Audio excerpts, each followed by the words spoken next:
특별 새벽기도 마지막 날입니다. 오늘 이 시간에도 주님 주신 은혜를 붙잡고 하나님의 말씀을 따라 기도하며 은혜를 받는 우리 모든 성도님 될 수 있기를 주의 이름으로 축복합니다. 오늘 우리는 창세기 50장 22절에서 26절까지 말씀, 창세기의 마지막 부분을 가지고 우리의 눈이 향해야 할 곳이란 제목으로 하나님의 말씀을 함께 나누어 보도록 하겠습니다. 우리의 소원은 통일이라는 노래를 아시죠? 네. 저희 때는 참 많이 불렀던 노래이고요. 학교에서 애국가 교가 빼고 나면은 잊혀질만 하면 꼭 한 번씩 불렀던 노래였던 것 같습니다. 지금도 학교에서 이 노래를 가르치고 또 배우고 있는지는 잘 모르겠습니다. 소원이라고 하는 것은 우리가 우리의 마음의 지향점을 삼고 그것을 따라서 무엇인가 노력하게 만들고 그것을 이루기 위해서 우리의 시간과 재능들을 투자하게 만듭니다. 따라서 한 치 앞도 예측하기 힘든 상황을 우리가 살아갈 때에 어떤 소원이나 마음의 소망이 있다는 것은 큰 힘이 되고 용기가 되고 또 의미가 되기도 합니다. 바꿔 말해서 내가 소원하는 게 없고 내가 무엇을 해야 될지를 발견하지 못하는 인생은 참 어렵고 힘든 것 같습니다. 그런 면에서 저는 사실 요즘 그 청년 세대들과 주일학교 세대들을 보면 참 안타까운 마음이 듭니다. 저희들 때보다 훨씬 더 많이 공부하고 훨씬 더 치열하게 사는데 막상 앉혀놓고 너 왜 그렇게 열심히 하니라 물으면 왜에 대한 대답이 없습니다. 비전이 뭐니 꿈이 뭐니 물으면 그것도 답을 잘 못합니다. 수능을 막 쳐놓고 어떤 학교 갈 거니 물어보면 될 때까지 기도 제목으로 내놓지도 않습니다. 떨어지면 어떡할까 싶어서.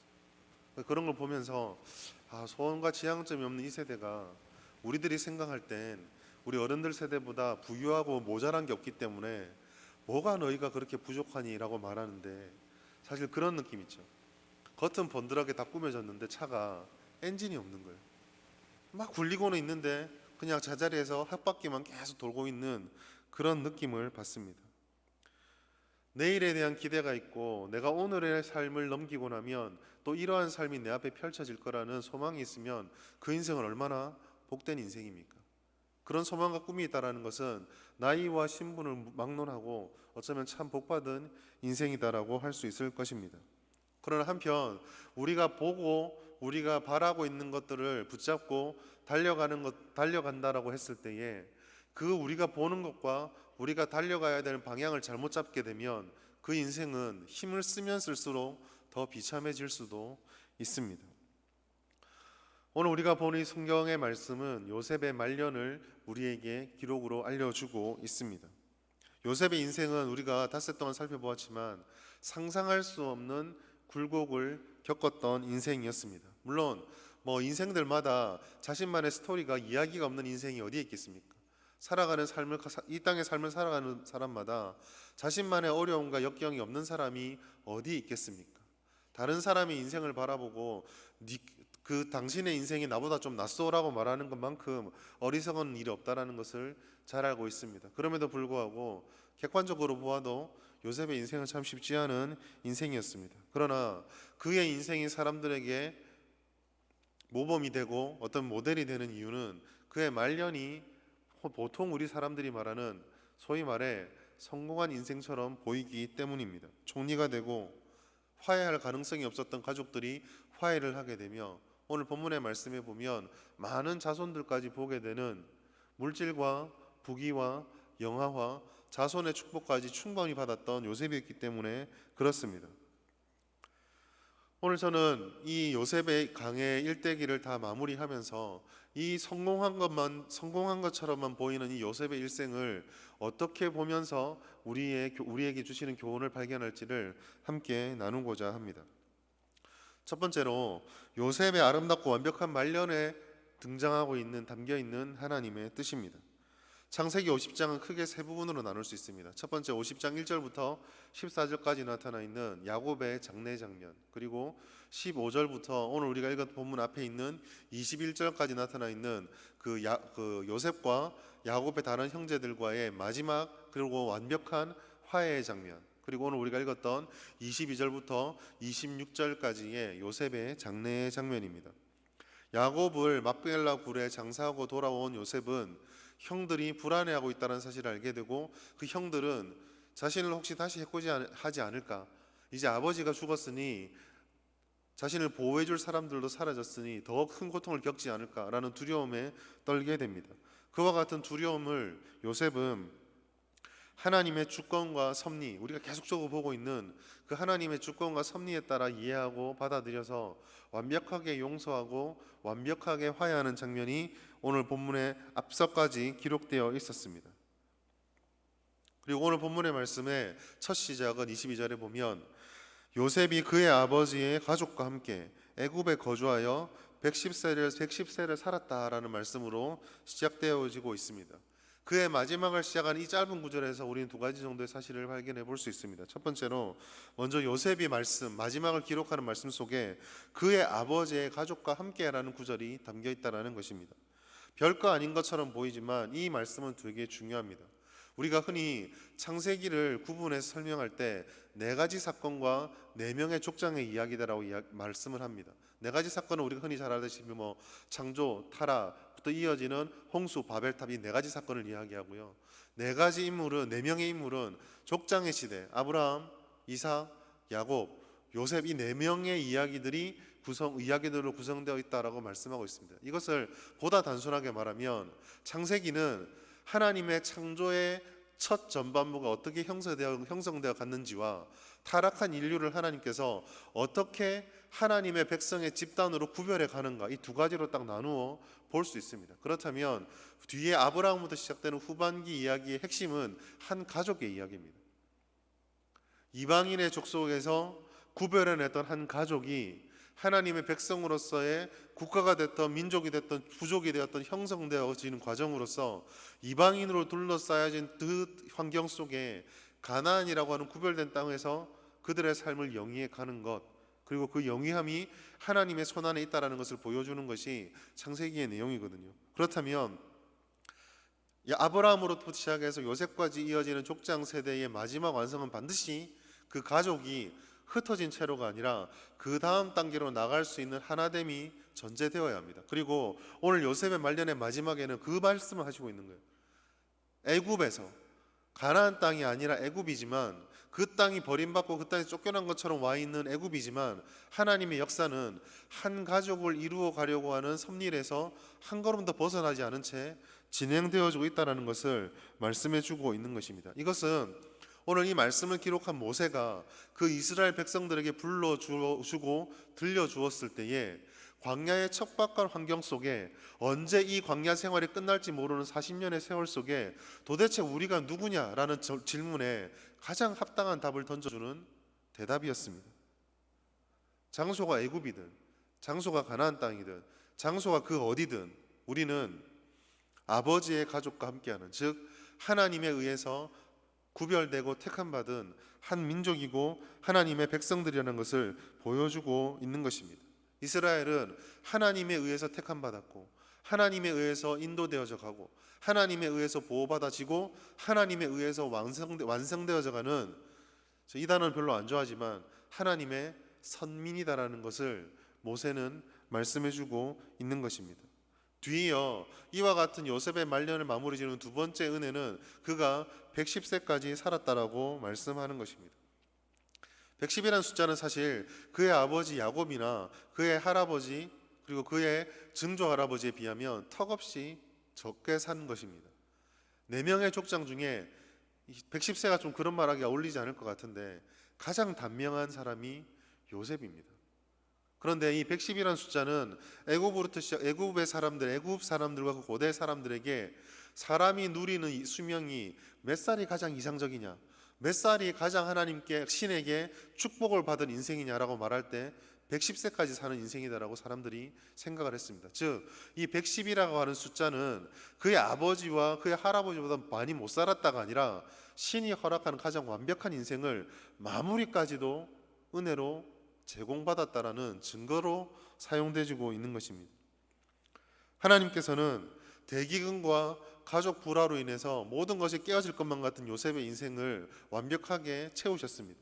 애굽 사람들이 요셉을 바라보며 이 110세까지 사는 요셉을 바라보며 역시 저 사람은 처음 총리가 될 때부터 지혜가 남다르더니만 저 봐라, 하나님이 얼마나 은혜를 주셨으면, 신이, 저 사람이 믿는 신이 얼마나 은혜를 주셨으면 110세까지 살잖아. 지금 이것이 전해주고 있는 말씀이 되는 것입니다. 그리고 여담인데, 출애굽을 시켜서 출애굽을 완성한 이스라엘 지도자가 누구죠? 여호수아죠. 여호수아가 몇 세에 사망했는지 아십니까? 110세입니다. 110세 때 출애굽의 예언이 시작되고 110세를 살았던 여호수아에 의해서 그 출애굽이 완성이 되게 됩니다. 그런데 이렇게 그러면 참 은혜를 받은 인생이구나 라고 생각할 수 있는데, 한 가지 의문이 듭니다. 그것은 족장 4명의 족장에게 주어져 있는 언약의 핵심, 내가 구별된 이 땅을 내게 주겠다, 즉 가나안을 내게 주겠다라는 약속이 요셉의 때에, 요셉이 수명을 거둘 때에 이루어지지 않고 있다라는 사실입니다. 요셉은 애굽에 계속 머물러 있습니다. 17세 때 노예로 팔려와서 110세에 사망하였기 때문에 거의 100년을 지금 요셉은 애굽에서 살고 있는 것입니다. 만약에 하나님의 언약의 성취라는 그 사실을 바라보고 하나님의 언약이 가나안 땅에 있다라는 것만 바라보고 요셉의 인생을 생각해 보면 이렇게 생각해도 되지 않을까요? 그의 말년이 진짜 완벽하고 그의 말년에서 하나님 언약이 완성되는 것을 보아야지 완벽하다라고 한다면 요셉은 지금 애굽이 아니라 가나안으로 돌아갔어야 합니다. 7년 흉년은 끝난 지가 벌써 오래됐습니다. 110세 요셉이 죽었으니까 한 40대 중반에 흉년이 끝나거든요. 그러면 이미 60년 동안 굳이 애굽에 있을 필요가 없습니다. 자기가 있어야지 애굽이 잘 돌아가는 것도 아니거든요. 차라리 가나안으로 돌아가서 우리 증조 할아버지 줬던 그 언약대로 내가 이 땅을, 이 애굽의 총리의 능력을 가지고 한번 왕이 되어서 민족을 세우겠다, 그렇게 하는 게 더 낫지 않겠습니까? 요셉이 보여진 지혜와 믿음과 능력이라면 충분히 가능하지 않겠습니까? 그러나 우리가 창세기를 처음부터 끝까지 잘 살펴보시면 요셉의 인생 섭리의 완성은 그가 가나안에서 생을 마감하는 것이 아니라 애굽에서 생을 마감하는 것이었음을 발견하게 됩니다. 왜냐하면 하나님의 섭리와 구속 계획 때문입니다. 말씀을 좀 찾아보겠습니다. 창세기 15장 13절과 16절 말씀입니다. 이미 오래전 자기 증조 할아버지 아브라함에게 주셨던 이야기입니다. 같이 읽겠습니다. 여호와께서 아브라함에게 이르시되 너는 반드시 알라. 내 자손이 이방에서 객이 되어 그들을 섬기겠고 그들은 400년 동안 내 자손을 괴롭히리니. 16절입니다. 내 자손은 4대 만에 이 땅으로 돌아오리니 이는 아모리 족속의 죄악이 아직 가득 차지 아니함이니라 하시더니. 아멘. 이게 무슨 말입니까? 이스라엘 사람들이 애굽으로 가는 것이 이루어지기도 전에, 흉년이든 풍년이든 그런 일들을 알기도 전에 하나님께서 아브라함에게 뭐라고 말씀하십니까? 우리는 요셉이 총리가 되었다는 그 어마어마한 그 스토리에 그 기막힌 일들과 사건들을 주목합니다. 총리가 되었다는 것이 너무 강하게 각인되어 있기 때문에 그의 인생의 성공을 이와 같은 성취와 환경의 변화로 바라보려는 그런 성향들을 가지고 있습니다. 그러나 요셉이 인생에서 가장 중요한 핵심, 그가 형통한 자가 되었던 가장 중요한 핵심은 우리가 말씀을 통해 살펴보았듯이 하나님의 섭리의 계획이 그의 시간표대로 째깍째깍 이루어지고 있기 때문에 요셉이 형통한 자다라고 말씀을 통해 계속 우리는 들었습니다. 요셉은 물론 가나안에 갈 수 있었습니다. 앞서 야곱을 장사하기 위해서 가나안으로 갔지 않습니까? 그의 평생에 가나안으로 갈 수 있는 길이나 능력과 힘이 전혀 없었던 게 아닙니다. 갈 수 있었습니다. 그런데 가서 거기서 정착하지 않았습니다. 아니, 그가 정착하지 않은 것이 아니라 그렇게 할 수가 없었습니다. 왜냐하면 하나님께서 말씀을 통해 하나님의 섭리 속에 이스라엘이 애굽에 들어온 뒤에 돌아갈 세월을 4대 400년으로 섭리해 놓고 계셨기 때문입니다. 하나님께서는 이스라엘이 애굽에서 400년을 지내야 되고 그 400년 동안 하나님께서 허락하신 젖과 꿀이 흐르는 그 땅이 그 땅의 민족들의 죄가 심판될 때를 기다리며 그 섭리 속에 요셉뿐만 아니라 전 세계 역사를 마치 톱니바퀴처럼 굴려가고 있었다라는 사실입니다. 그래서 고향으로 돌아가지 못한 채 어쩌면 타국에서 삶을 마감한 요셉이지만 그러한 타향살이는 결코 비참한 것이 아니라 하나님의 은혜의 충만함이었습니다. 요셉은 이렇게 말하면 은혜가 될까요? 요셉은 마지막 숨이 거두어지는 그 시점까지도 하나님의 섭리에서 한치도 벗어나지 않고 그 섭리 속에서 생을 마감하게 되었습니다. 얼마나 큰 은혜입니까? 이것이 요셉의 인생 속에서 가장 반복적으로 되고 주어졌던 말씀, 여호와께서 함께 하심으로 그가 형통한 자가 되었다라는 것의 정점을 보는 것입니다. 무엇이 형통입니까? 진정한 형통은 어떠한 순간, 심지어 우리의 이 땅에서 주어진 시간이 마무리되는 그 시점까지도 주님의 섭리를 바라보고 하나님의 섭리를 따라서 걸어가게 될 때, 그것이 우리의 형통입니다. 사랑하는 우리 성령의 가족 여러분, 요셉처럼 이 자리에 있는 모든 하나님의 백성들이, 우리의 모든 삶이 그 끝까지 주님의 섭리의 길 위에서 그 섭리에 따라 걸어가시게 되고, 그래서 마지막 우리의 삶의 모든 마지막까지가 정말 하나님의 섭리에 이끌림을 받았던 형통한 자가 되었다, 이런 하나님의 칭찬을 들을 수 있는 우리 모든 성도님 될 수 있기를 주의 이름으로 축복합니다. 마지막으로 이 요셉의 유언을 좀 깊게 살펴보려고 합니다. 오늘 본문에서 요셉의 이러한 형통한 삶의 마무리보다 더 중요한 것은 요셉의 유언의 내용입니다. 요셉의 유언을 통해 우리가 발견할 수 있는 것은 우리의 시간이 이 땅의 수명이 끝난다고 해서 종료되는 게 아니잖아요. 우리의 시간은 하나님께서 이 땅에 허락한 시간이 끝나고 나면 그것보다 훨씬 더 영원한 새로운 시간들이 이어져 있습니다. 그래서 요셉의 유언을 통해서 주어지는 교훈 속에 우리가 어떻게 살아야 될지, 우리가 무엇이 힘이 되는지를 말씀해주고 있다는 것, 그것을 깨닫는 것이 중요합니다. 요셉의 유언을 한번 살펴보도록 하겠습니다. 창세기 50장 24절에서 25절까지 말씀, 제가 읽어드리겠습니다. 요셉이 그의 형제들에게 이르되 나는 죽을 것이나 하나님이 당신들을 돌보시고 당신들을 이 땅에서 인도하여 내사 아브라함과 이삭과 야곱에게 맹세하신 땅에 이르게 하시리라 하고, 요셉이 또 이스라엘 자손에게 맹세시켜 이르기를 하나님이 반드시 당신들을 돌보시리니 당신들은 여기서 내 해골을 메고 올라가겠다 하라 하였더라. 요셉은 여기서 이 유언에서 두 가지를 말씀하고 있습니다. 첫 번째로 요셉은 약속의 땅으로 돌아가게 될 것이다 라고 자손들에게 예언을 하고 있습니다. 언뜻 보면 당연한 말처럼 들립니다. 가나안은 젖과 꿀이 흐르는 땅이라고 이스라엘 사람들은 기억하고 있지 않습니까? 하나님께서 약속하신 땅이다라고 분명히 말씀을 하고 있습니다. 그렇기 때문에 어쩌면 이것은 예언이라고 말할 것도 없이 그저 운명처럼 생각하면 됩니다.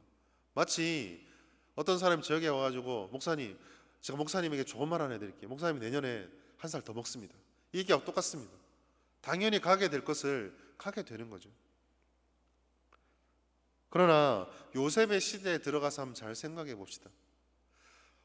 지금 이 상황과 이곳을 벗어나고자 하는 소망이 가장 극대화되는 것은 여기에서 삶이 힘들고 여기가 내가 앞으로 갈 곳보다 더 좋지 않을 때 그런 것입니다.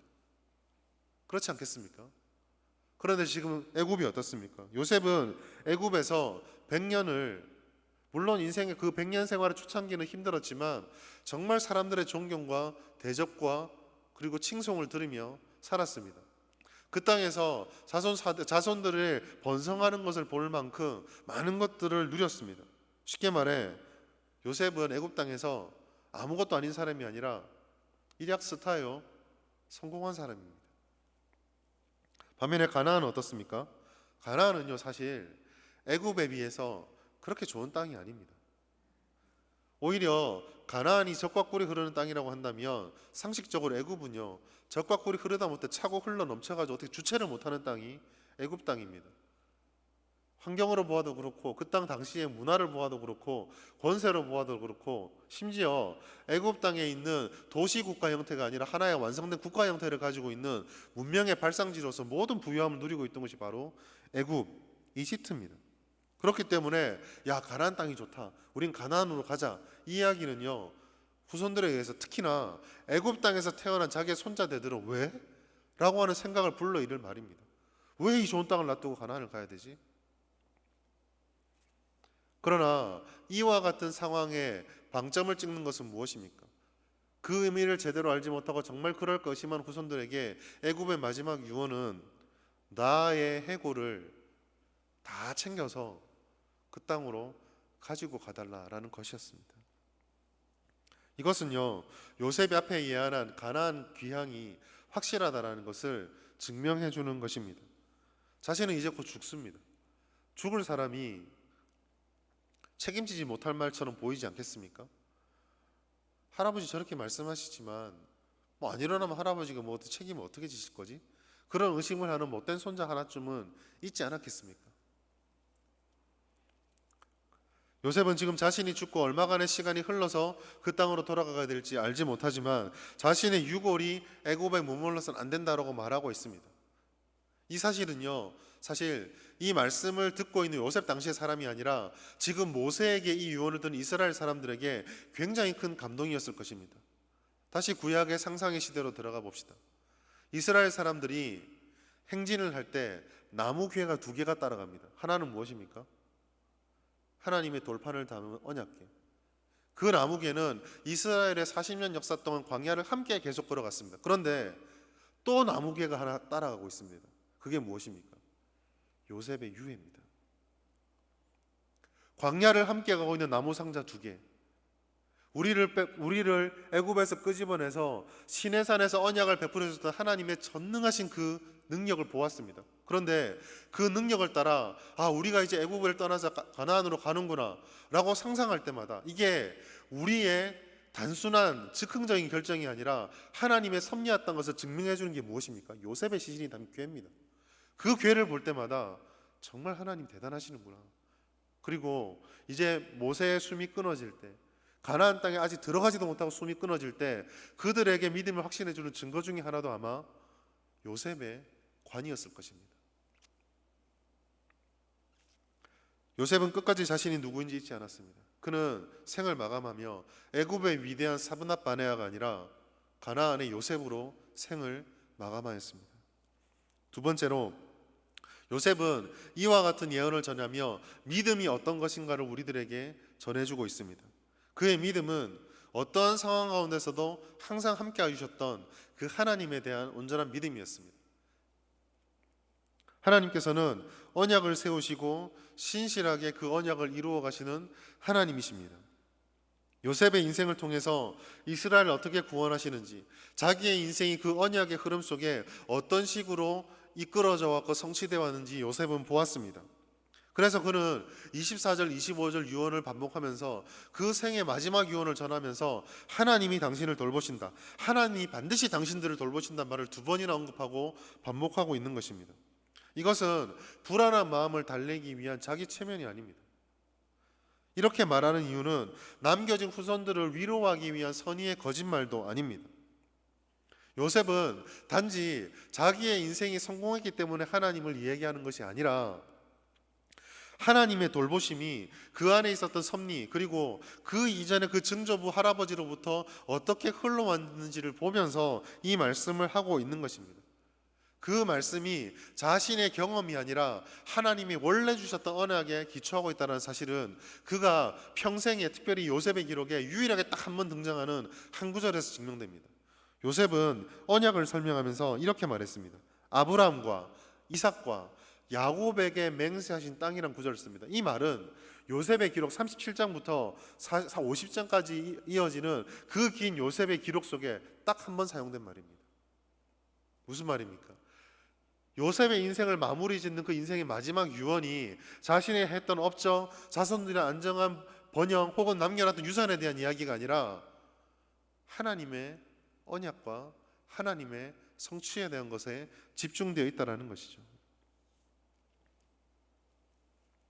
사랑하는 여러분, 어떠한 악조건에서 변함없이 선의를 이루시는 하나님의 손길을 요셉만큼 철저하게 경험한 사람도 없습니다. 그는 자신의 말도 안 되는 인생을 나이가 들어가면서, 그리고 스스로가 생의 마지막에 다가온다는 것을 보면서, 돌아보면서 놀랐을 것입니다. 이루어지지 않을 것만 같던 형제들과의 재회, 그뿐만 아니라 지금 자기 밑에서 커가고 있는 형제들의 수많은 후손들을 보면서 감개가 무량했을 것입니다. 해체된 가족이 결합되는 것을 보았고, 실패된 것만 같았던 한 가족 한 민족으로서의 언약이 이렇게 말도 안 되는 형태로 다시 재조립되어서 유지되어 가는 것을 보았습니다. 총리가 됨으로써 자신의 모든 것이 완성된 줄 알았건만 110세가 될 때까지 이 애굽 땅에서, 어떻게 보면 이방 땅인데 거기서도 여전히 번성해가는 가족과 그 상황을 보며 하나님의 놀라운 능력을 항상 고백하였을 것입니다. 그리고 그와 같은 자신에게 주어진 상황은 그의 아버지 야곱, 그의 할아버지 이삭, 그리고 오랜 전에 어릴 때 아버지 무릎 위에서 들었던 그의 증조 할아버지 아브라함이 처음 하나님 만났던 그 이야기들을 떠올리게 만들었을 것입니다. 갈대아 우르를 떠나서 타지를 향할 수밖에 없었던 그의 증조부 아브라함, 쌍둥이 형제의 갈등으로 인해서 성경의 기록에 보면 도대체 우리 할아버지가 이 땅에 존재하는 의미는 무엇일까 의심이 갈 정도로 조용히 삶을 마감하였으나 그의 아들 야곱에게까지 언약을 잘 계승시켜 주었던 이삭, 험난한 인생, 누가 보다 험난한 인생이며 심지어 아들이 잃어버렸던 바되는 그런 끔찍한 고통을 겪었던 야곱이었지만 그럼에도 불구하고 애국까지 와서 12지파의 축복을 전해주며 야곱의 언약을 전수해 주었던 그 아버지 야곱, 그 세 분의 언약들을 돌아보며 자신의 삶을 돌아보았을 때 그 하나님의 언약이 자신의 인생에 자신의 삶 가운데 도도하게 흘러가고 있는 것을 그도 깨달을 수밖에 없었던 것이죠. 자신에게 주어진 인간의 연약한 삶은 끝이 나가지만 그 하나님의 언약, 아브라함과 이삭과 야곱의 언약은 나로 인해서 완성되는 것이 아니라 여전히 영원하신 주님 안에서 현재 진행형임을 요셉은 보았던 것입니다. 그래서 이와 같은 것을 바라보았던 분별의 믿음을 가지고 요셉은 애굽이 아니라 하나님이 가나안으로 우리를 이끌어 가실 거라고 믿고 있는 것입니다. 그와 같은 믿음의 고백, 흔들리지 않는 믿음의 고백이 바로 두 번 연거푸 나타나는 하나님이 당신들을 돌보시리니, 하나님께서 반드시 당신들을 돌볼 것이니 라고 하는 강조 속에 나타나 있는 것입니다. 그리고 이와 같이 하나님의 돌보심과 하나님을 향한 전적 의존은 요셉의 것만이 아닙니다. 가나안의 정복을 말도 안 될 것 같은 그 가나안 정복을 마쳤던 여호수아도 똑같은 고백을 하고 있습니다. 여호수아 24장 15절 말씀입니다. 같이 읽겠습니다. 시작. 만일 여호와를 섬기는 것이 너희에게 좋지 않게 보이거든 너희 조상들이 강 저쪽에서 섬기던 신들이든지 또는 너희가 거주하는 땅에 있는 아모리 족속의 신들이든지 너희가 섬길 자를 오늘 택하라. 오늘 나와 내 집은 여호와를 섬기겠노라니. 섭리를 바라보았던 요셉, 그리고 같은 섭리를 깨달았던 여호수아는 둘 다 여호와의 돌보심, 하나님만 온전히 바라보던 믿음의 고백을 드렸습니다. 사랑하는 성도 여러분, 5일간의 새벽의 시간에 우리는 요셉의 일생을 살펴보았습니다. 요셉의 일생을 살펴볼 때 우리가 주목해야 될 것은 요셉의 눈이 마지막에 어디를 향하였는지, 요셉이 깨달았던 것이 무엇인지를 우리도 깨닫는 것입니다. 그가 바라보고 살아왔던 것, 그의 평생의 삶의 동력이 되었던 것은 내가 이 고생이 끝나서 애굽에서 한 자리 차지해 보겠다, 총리가 되어 보겠다가 아니었습니다. 그의 눈이 어디를 향하였는가는 죽음의 순간의 마지막 유언 속에 고스란히 담겨 있습니다. 그는 총리를 만들어주는 하나님이 아니라 가나안으로 가기를 원하셨고 가나안 땅에서 이스라엘 민족을 택하신 백성으로 삼으셨던 그 하나님의 섭리와 언약이었습니다. 그는 주님이 말씀하는 곳을 바라보며 자신의 삶의 지향점으로 삼았습니다. 아무리 좋은 기억이 많고 심지어 인생의 대부분을 살았던 익숙한 애굽이지만 요셉은 그 익숙함과 좋았던 추억에 머물지 않고 하나님이 어디를 바라보고 계시는지 그 미래를 바라보았습니다. 오늘 이것은 요셉처럼 우리도 우리에게 속해 있는 이 땅과 우리가 속해 있는 현실이 아닌 하나님이 원하시는 곳, 하나님의 말씀의 뜻에 눈을 두고 귀를 기울여야 한다는 것을 말씀해 주고 있습니다. 오늘날 우리의 눈은, 우리의 마음은, 우리의 관심은 어디를 향하고 있습니까? 이 새벽에 모두가 잠들어 있는 이 시간을 구별하고 나와서 하나님께 부르짖고 말씀을 전하는 우리들이 바라보고 있는 것, 바라는 것은 과연 무엇입니까? 우리가 살아간 이 땅에 수많은 서사들이 있습니다. 우리가 살아가는 이 땅에는 셀 수 없는 인생들이 있고 그 인생들 수만큼 다양한 스토리들이 지금도 흘러가고 진행되고 있습니다. 그물처럼 얽히고 설켜 있는 그 인생의 스토리들은 하나의 법칙과 하나의 경험으로만 규정할 수 없는 그런 수많은 결이 흘러가는 그런 모습들로 우리 옆에 다가가고 있습니다. 오고 오는 세대들이 그렇게 흘러갔고 우리도 지금 흘러가고 있으며 또 주님 오시는 그날까지 또 다른 세대들이 그 그물처럼 얽힌 인생의 강을 흘러가게 될 것입니다. 그러나 얼마나 많은 세대들이 어떠한 모습으로 이 땅 가운데 삶을 살아가든, 그리고 그 상황 가운데 어떤 일이 벌어진다고 해도 우리의 몸이 여기에 속하 있기 때문에 그 흐름에서 완전히 자유로울 수 없다고 해도 한 가지 잊어서는 안 되는 것이 있습니다. 그것은 바로 우리 모두가, 예수를 믿는 우리 모두가 어떠한 모습과 어떤 상황이 있든지 가야 할 곳과 보아야 하는 것은 하나로 정해져 있다는 사실입니다. 우리는 우리가 가야 할 본향이 있습니다. 우리는 하나님의 약속의 땅, 저 하나님 나라에 대한 언약을 받아 모세가 애굽을 나왔던 것처럼, 하나님께서 이스라엘 왕국을 건설하였던 것처럼 우리도 하나님 나라를 향하여서 주님의 그때를 기다리며 걸어가고 있습니다. 따라서 우리의 눈도 바로 그곳을 향해야 합니다. 우리의 눈은 하나님을 향해야 합니다. 요셉이 애굽에서 가나안을 바라봤던 것처럼 요셉의 이야기는 불화에서 화해로, 불완전함에서 완전함으로, 결핍에서 풍성함으로, 상처에서 회복으로 나가는 구속의 대서사를 압축적으로 보여주고 있습니다. 그리고 이와 같은 것이 요셉의 인생이 이처럼 회복의 역사, 채워짐의 역사, 관계가 바로 세워지는 역사라고 한다면 그 역사의 정점을 보여주었던 것은 우리가 믿고 있는 예수 그리스도입니다. 예수 그리스도께서는 하나님과 한 가족이 될 수 없는 우리를 화해시키셨고, 하나님 안에서 하나 되지 못함으로 끊임없는 결핍에 시달린 우리들을 풍성함으로 이끌어 주셨고, 하나님을 떠나서 상실된 채로 유리방황하는 우리의 인생을 주님 안에서 채워 주셨습니다. 그러나 우리는 여전히 아직 애굽에 있습니다. 우리는 아직 하나님 나라에 들어가지 못하였습니다.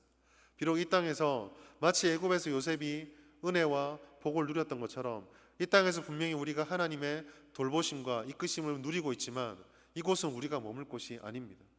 우리도 역시 가야 합니다. 우리도 역시 나아가야 합니다. 그래서 요셉이 후손들에게 출애굽을 준비했던 것처럼 우리도 예수님 다시 오실 그날을 바라보며 출애굽을 준비해야 합니다. 주님 다시 올 그날을 기억하며 우리 주변의 상황과 우리 주변의 가치에 지배를 당하지 마시고 거기에 좌절하지 마시기 바랍니다. 하나님께서 이미 우리를 주님의 백성으로 불러주셨습니다. 창세기는 그것을 보여주고 있습니다. 창조하신 주님, 그리고 창세기의 마지막은 섭리를 완성하시는 주님으로 끝이 나고 있습니다. 우리는 이 놀라운 신비의 은혜를 깨닫는 자요, 오늘도 그 말씀을 가까이 하며 말씀을 듣는 자들로 살아가고 있습니다. 따라서 우리가 바라보아야 될 것은 계시록에 있는 말씀입니다. 22장 7절 말씀, 우리 같이 한번 고백적으로 읽도록 하겠습니다. 시작. 보라, 내가 속히 오리니 이 두루마리의 예언의 말씀을 지키는 자는 복이 있으리라 하시니. 이 두루마리의 예언의 말씀을 지키는 자, 이 두루마리의 말씀을 바라보는 자, 이 두루마리의 말씀의 렌즈로 세상을 바라보는 자, 뭐라고 말씀하십니까? 복이 있으리라. 사랑하는 여러분, 복받은 성도 여러분, 우리 함께 깨어납시다. 주저앉아 있지 말고 일어나십시오. 발버둥 칠 것밖에 없다고 생각하십니까? 그러면 하나님 앞에 원 없이 후회 없이 발버둥을 칩시다. 그것이 우리가 할 수 있는 가장 멋진 신앙생활입니다. 그렇게 할 때에 하나님께서 분명히 약속해 주셨습니다. 복이 있으리라. 그 은혜가 저와 여러분, 우리 성명교회와 이 땅의 모든 교회 성도들의 삶 위에 가득 차길 바랍니다. 그것이 우리를 향하신 주님의 뜻입니다. 할렐루야. 함께 기도하도록 하겠습니다.